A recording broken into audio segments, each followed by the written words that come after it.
Evening at 6:02 p.m. We're ready to begin our workshop session. All council members are present. The first item on the agenda for our workshop session this evening is a presentation from William Pastor, Coordinator of Architecture and Engineering with Fulton County Schools.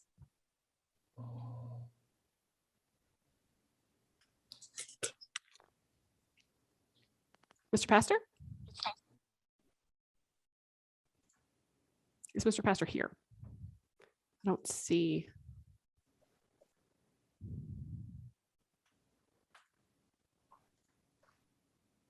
Not seeing him listed. Is there anyone else who's going to do this presentation in his absence? Good evening. Mayor, if you give me just a moment, we'll try to locate him. He might be at the old link. Dr. Whitaker, do you want to get started? Yes, I can get started. Good evening, everyone. Good evening, Mayor Motley Broom. Good evening, council members. Good evening also to our board president, Ms. Bernath, and vice president, Ms. Dove, as well as other board members that are present, and Dr. Looney. I am pleased to present on behalf of the district with Noel Maloof what is our middle college design concepts. As part of this presentation, I will actually define what a middle college is and also discuss what are some of the benefits that would be for our student population. Next Dr. slide, Whitaker, please. Yes. So we are talking about this on the location of what is McLaren High School right now, correct? Yes. Okay. Yes. Just want to make sure that everybody's on the same page. Yes. So yes, this is actually a part of what would be currently McLaren. And so a middle college is what is being proposed. So middle college is an alternative path to high school graduation where students graduate with a high school diploma and 2 technical college certificates that can lead to a technical college diploma or an associate's degree. So this alternative path, which is option B, formerly known as Senate Bill 2, reduces the core academic courses required for graduation to actually 9, and also requires that the remaining coursework be completed in training for a high-wage, in-demand, high-skill career field. Additionally, research shows that students that take advanced CTAE courses or career technical and agricultural education courses in high school, it's associated with a reduced dropout, higher rates of on-time graduation, and higher wages. Finally, staff looks to partner with Atlanta Technical College to provide relevant and career-ready curriculum for students. Next slide, please. So our potential prioritized instructional model for a middle college considers the facility where the middle college will be held, which is McLaren currently, and also Atlanta Technical College. So potential programming offered at the Fulton County Schools Middle College, which would be at McLaren, would be computer networking, also cybersecurity, digital and media production, early childhood care and education, logistics, and also welding. While at the our Fulton County School students would take courses at Atlanta Technical College, and they would also engage in automotive technology, diesel equipment technology, and also avionics technology. And those courses would be, as I said, at Atlanta Technical College. And so, Mr. Maloof, have you joined? Yes. Can you hear my audio now? Yes, I can. I apologize to you all. I had a little bit of a technical difficulty. And good evening, Mayor Motley Broom and City Council. It's great to be with you. Thank you for having us. And if we could go to the next slide, what I'd like to join with you and walk through is the updated scope of work that we would do to support the proposed program for the middle college. And as you can see, some of the site improvements that we would like to do is to replace the existing asphalt drive and parking, construct new underground stormwater management, provide new ADA access, and provide the new utilities as required for this building. One of the things we will have to do is upgrade the electrical and the technology service with our updated internet. We'll also want to make some exterior improvements to the building to match and honor the building next door at the auditorium, which will include existing window replacement, replace the roof system, doors and hardware, and reconfigure the building exterior. And I'll show you some renderings of what that could look like later. We also want to replace the heating and cooling systems. We'll move from the old 1940s radiated heat to more modern and energy efficient systems. We'll replace the plumbing, older piping, fixtures, and water heaters in the building. We want to replace, as I mentioned before, the exterior electrical as well as the interior electrical, bring it all up to modern standards for our learning needs, as well as adding LED fixtures to the lighting and provide new fire alarm systems and security systems. So this is really a inside out renovation of the building while honoring, if we can go to the next slide, you can see in the renderings of what we propose, we still want to honor the wonderful architecture of the building, modernize it, bring it up with ADA access, and really mimic what has gone on with the city's renovations of the auditorium building next door. We feel like this is a great investment in the building and a great investment in the future of this program for the middle college. Again, I apologize for some of the technical difficulties getting on, but would love to entertain some questions at this time. Mr. Maloof, you know what my comments are going to be, right? I've been beating the drum. Yes, and we appreciate it. We really do. We've had a great time working with your staff as well to behind the scenes do a lot of planning with this. And I am so excited about using this campus to its fullest potential and creating an opportunity for students in the region to be able to contribute their first day out of school in getting this Aerotropolis region on the map even more.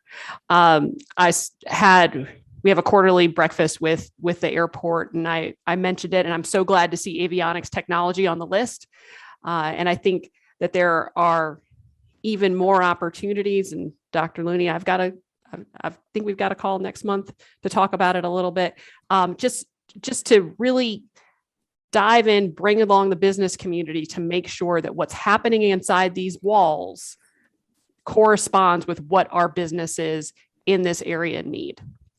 Just sort of keeping that in mind as we move forward, so we have this seamless pipeline of talent that's going to be able to contribute from day one. And Mayor, this is Mike Looney, and I couldn't agree more. We're looking forward to those partnerships to make sure that this is an impactful school, not only for the students, but for the business community as well.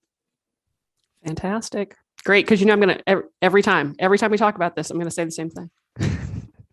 Well, we've been looking forward to doing something really productive with that school for a long time. And I know I've been on at least one trip with the principal from there trying to line something up several years ago.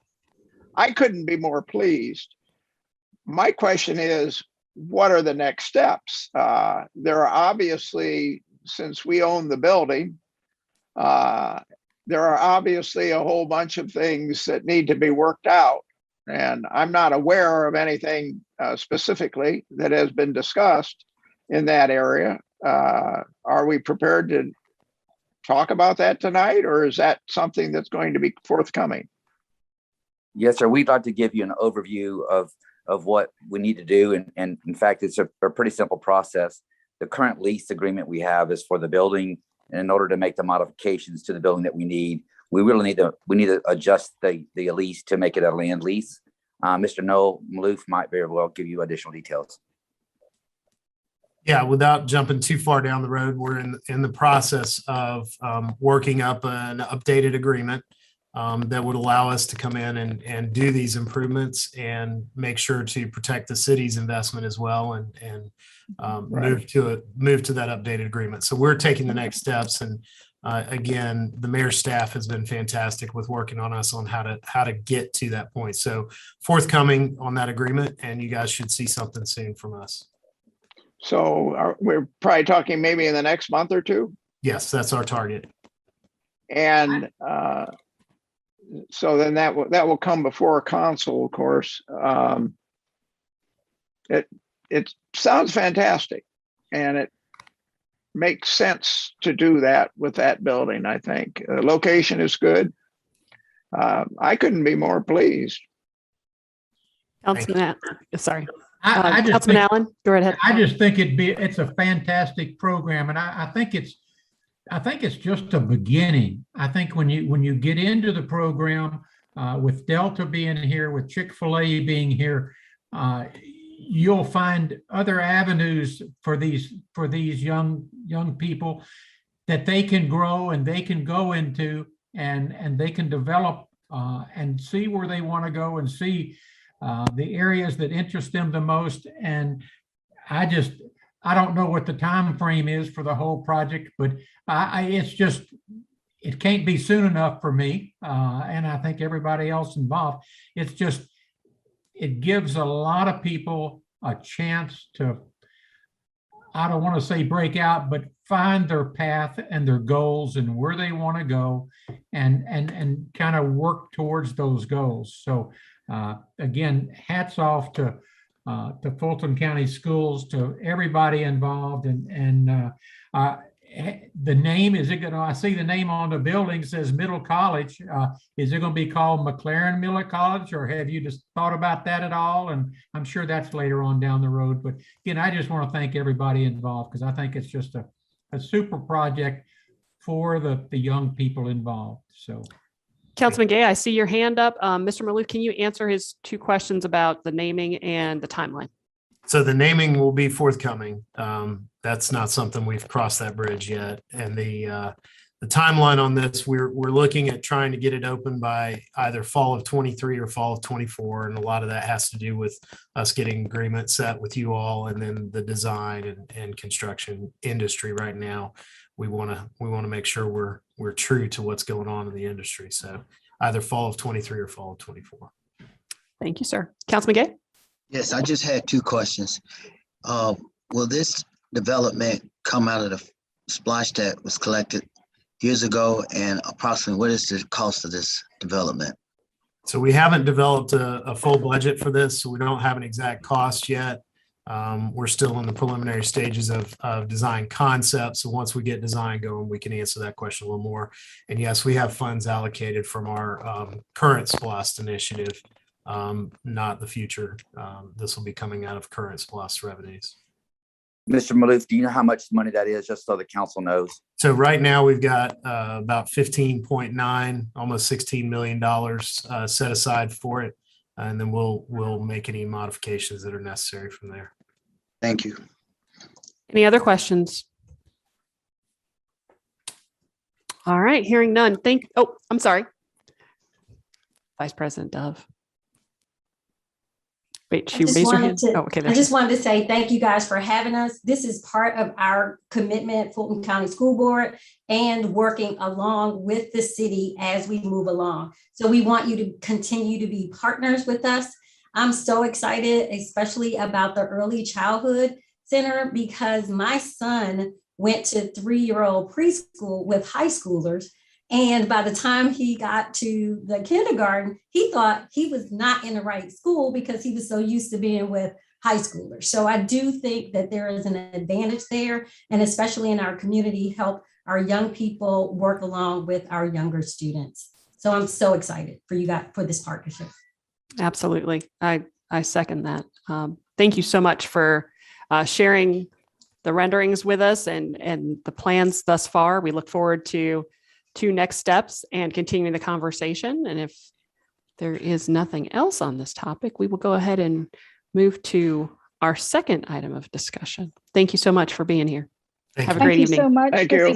Thank you for having us. Thank you very much. Yes, thank you so much. And thank you for your patience as we came up with a plan for McLaren.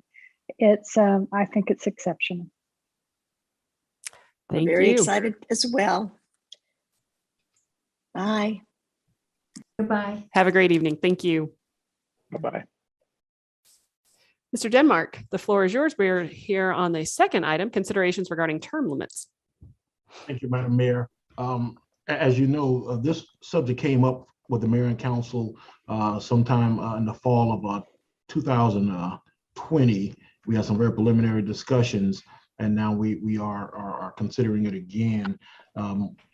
The term limit concept is embodied in section 5.5-8 of the charter, which sets forth the terms for mayor and city council members. And that section, which was last amended in 1966, essentially provides for 4-year terms for the mayor and 4-year terms for each of the 4 ward councilmen. To the extent there was any interest in changing that to create term limits or even shorter terms for mayor and council, we would have to amend the charter in order to accomplish that. And as we likely know, that there are only 2 ways we can amend the charter. First is by a local act of the General Assembly. And second, we can amend the charter in limited instances by home rule. And those home rule amendments are provided for in OCGA 36-35-6. So the question becomes, under which circumstances can we amend by home rule, and when must we amend by local act? Well, under the code section that I just cited, we are prohibited from using home rule to amend the charter in about 8 different circumstances. The 2 that are most relevant are in subsection A of that code section, which prohibits home rule amendments when we're trying to affect the procedure for the election and appointment of elected officials, and the continuance in office and limitation thereon for such officials. So it specifically talks about term limits. If we're proposing term limits, then we are prohibited from using home rule amendments, and we're obligated in that circumstance to get a local act passed in the Georgia General Assembly. And so that would be the path that we would need to go. We would have to draft or work with the legislative council to draft the legislation that would have to be passed. We'd have to work with our local delegation to get that accomplished on the front end. Now, we also considered, well, while we're under the hood, so to speak, there may be other things in the charter that haven't been touched in some cases in a century. That sounds like hyperbole, but it really isn't. And so we could go very surgically in and just consider a term limit amendment, or the mayor and council may elect to address some other things while we're there. And if we were going to take the latter approach, Danielle Matricardi in my office has begun to look at some things that are some pretty good candidates for getting an amendment. And I won't go through all of them. I believe that her list was in your packet, but just looking at a couple of them that kind of stand out. Over the years, we have, this is on packet page 15, I believe, we had looked at amending the charter with regard to charitable contributions. I know from time to time we have wanted to make charitable contributions, and we know that we're prohibited from doing that. And so we've tried to contract with outside entities to provide a service that the city could provide. But we could go more directly, because in the Atlanta charter, there is a provision that allows the city of Atlanta to actually make charitable contributions. And we could have a similar provision in our charter as well. And that's one recommendation that Danielle made in her document, her little grid. She also talked about— Winston, may I ask a question? Yes, sir. So the charter would effectively be approved by local legislation with a subset of the state legislature, and then the state legislature would presumably vote to approve all the local legislation without actually debating it and going through and reviewing the legislation per se. Is that correct? Yeah, well, I'm not an authority on the legislative process under the Gold Dome, but what I would say is that our local delegation would certainly present introduce the legislation and then it would have to be approved by the General Assembly in order to become effective as a local act. Okay, so what I don't quite understand, why isn't the gratuities law in conflict with this, even though this would be approved by the state? I mean, the state is being in conflict with itself. So in that situation, why would the local legislation prevail against statewide legislation? Yes, sir. In the gratuities clause itself, it says unless there's a provision in a local charter saying otherwise, you shall not. And so that answers my question. Thank you. Yes, sir. We looked at Article 5. Article 5 is extraordinarily outdated. Most of it has really been supplanted by the state election code, and it's unenforceable, outdated anyway. So it would be just a good idea just to kind of get rid of all of that. A good example of which is some provisions require candidates to be freeholders, to be landowners, and that's just about as anachronistic as it gets. And so it would be a good idea, in our opinion, to kind of remove those provisions from the charter since they're completely unenforceable anyway. Mr. Denmark, may I add that if we're going to do that, and I don't know what the body's thoughts are about doing sort of the wholesale change of the charter, I think it should read gender neutral. Yes, ma'am. Amen. I couldn't agree more. I think that if we're going to go under the hood, we just need to kind of fix it. Yeah, I mean, if we're going to do it, because I don't think it really contemplates anyone but men. Oh, so, it was glaringly obvious from reading through it. So I think we just move to, if we're going to do that, council members as opposed to councilmen, and change all the he's to theys. But just saying. Yes, ma'am. And that's I mean, I guess it's the choice is now before the mayor and council as to A, do we do anything at all, and B, if we do something, do we just go after the term limits piece, or do we kind of tinker with and fix everything while we're under the hood? And that's the choice that ultimately presents itself. And obviously, you're not obligated to make a decision this evening, but that's presented for your consideration. And Section 5-8 of the charter is specifically what we're referring to as relates to the term limit piece, and that is something that's also in Article 5 that's just kind of needs an entire rewrite, if not just being stricken altogether. Now we got as far as Article 5, and we haven't gone through the entire charter to see everything that needs to get accomplished, but that's about as far as we got. But that was plenty, I assure you. Oh, there's plenty. I mean, we're regulating fowl and livestock and all sorts of stuff. How long do you think it would take? Oh, I'm sorry, Councilman Gate, go right ahead. Attorney Denmark, actually, I asked that this be brought up for discussion. I appreciate you looking at an opportunity to fix some other things, but for me, I want to have a serious conversation about term limits. And as you know, there's another item on the agenda tonight, tax exemption, that could possibly be included. But specifically, a lot of the candidates ran on term limits. It is something that's been talked about throughout the community. And quite frankly, it's been done in a lot of other municipalities and throughout throughout the election process. I, for one, think that we should be at a two-term term limit. As one term, you can set out and have the option to run again. That's kind of where I'm at with this conversation.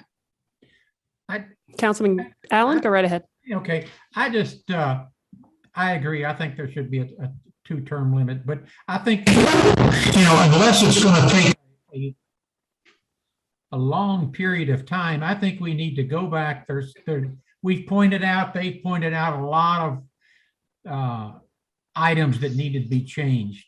And so I don't know, Winston, if you had an idea of how long it would take to do a completely review of this and change, what we need to change.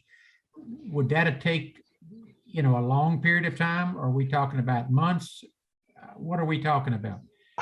Yes, sir. That's a fair question. And to be honest, we didn't have it as an extraordinarily high priority going through the entire charter. It's a heavy lift. But somehow I think it's probably not as bad as when we went through the alcohol ordinance. I think it was probably a similar kind of lift.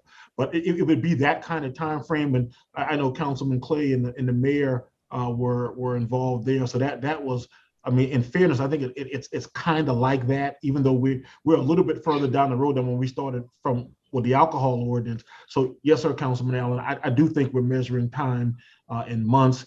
I would say that, obviously the session starts in January, so we want to be mindful of that. And so we might, and this is just something to consider, do it piecemeal and say this time we look at term limits and everything that we can do by home rule, because the term limits piece we cannot do by home rule, but other things we can. So maybe we just go to the General Assembly on the term limits and then do everything else that we can do by home rule. And then in the following session, look at some other things that require a local act. That's just one way to think about it. Okay. That the home rule part would not involve the legislature at all. No. So we can do that by home rule. Yes, sir.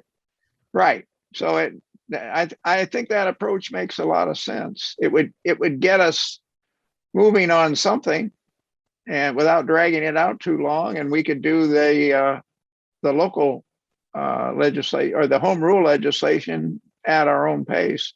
I would suggest we do that like the alcohol ordinance, that we do it at one time, or in a big chunk at least, maybe not just one time.